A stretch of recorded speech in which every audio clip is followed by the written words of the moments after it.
Assalamualaikum warahmatullahi wabarakatuh. Bismillahirrahmanirrahim. Qala al-muallifu rahimahullahu ta'ala wa nafa'ana bi ulumihi fid dharain amin ya Allah ya rabbal alamin.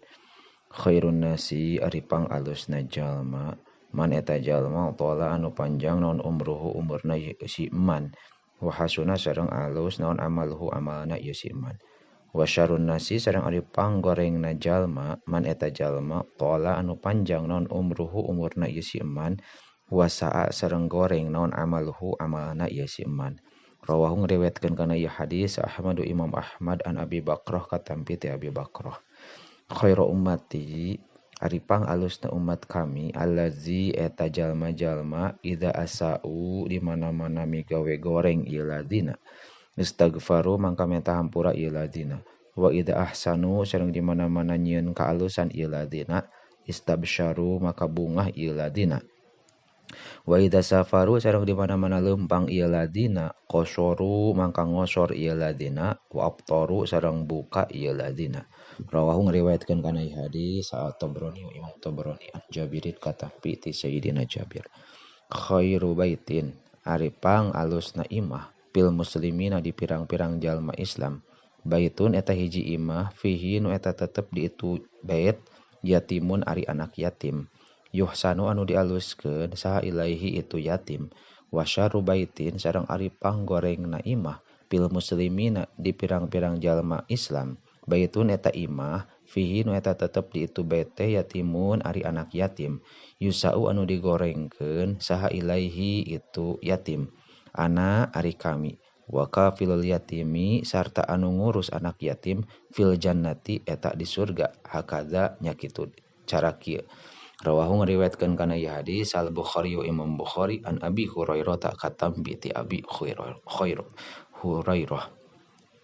Khairu umma ari pangalusna perkara khalafa anu ninggalkeun kana emma saha al insanu manusia ba'dahu dina sabada insan salasun eta aya 3. Waladun sholihun kahiji budak anu soleh yad'u anu ngadoakeun ieu si walad lahu ka itu insan wa shadaqatun sareng kaduana sedekah tajri anu ngocor ieu sedekah ya buluguhu anu nepi ka itu insan naon ajruha ganjaranana ieu sedekah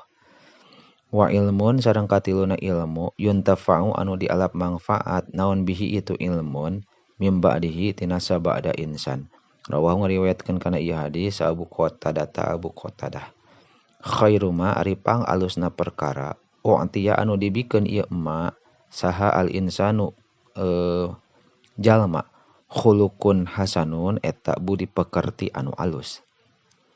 Wa syarru ma sareng ari panggorengna perkara u'tiya anu dibikeun kana emma naon qalbu suin hate anu goreng bi suratin hasanin dina rupa anu alus. Rawahu ngariwayatkeun kana ieu hadis sa Usama tubani Syurek Usamah bin Syurek. Khairun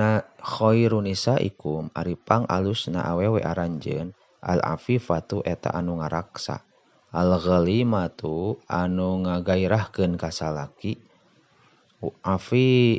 khairun nisaikum ari pangalusna awewe aranjeun al afifatu anu ngaraksa al ghalimatu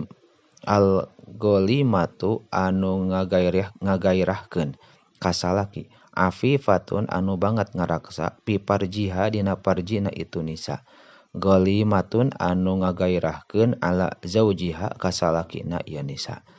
Rawahu ngariwayatkeun kana ieu hadis Dailami Imam Dailami an Anasin katampi ti Sayyidina Anas. Khairu yaumin ari pangalusna poe tolaat anu bijil fihi di itu yaum naon asyamsu panon poe yaumul jum'ati eta poe Jumat fihi dina itu yaum khuliqo diciptakeun saha Adamu Adam wa fihi sareng dina itu yaum uhbilta diturunkeun ieu Nabi Adam minal jannati ti surga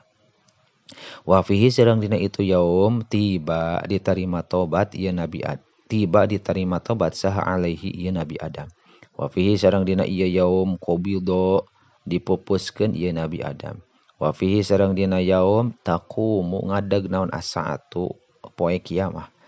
wa ma'ala wajhil ardi jeung teu aya jalan di muka bumi minda batin tina gegeremetan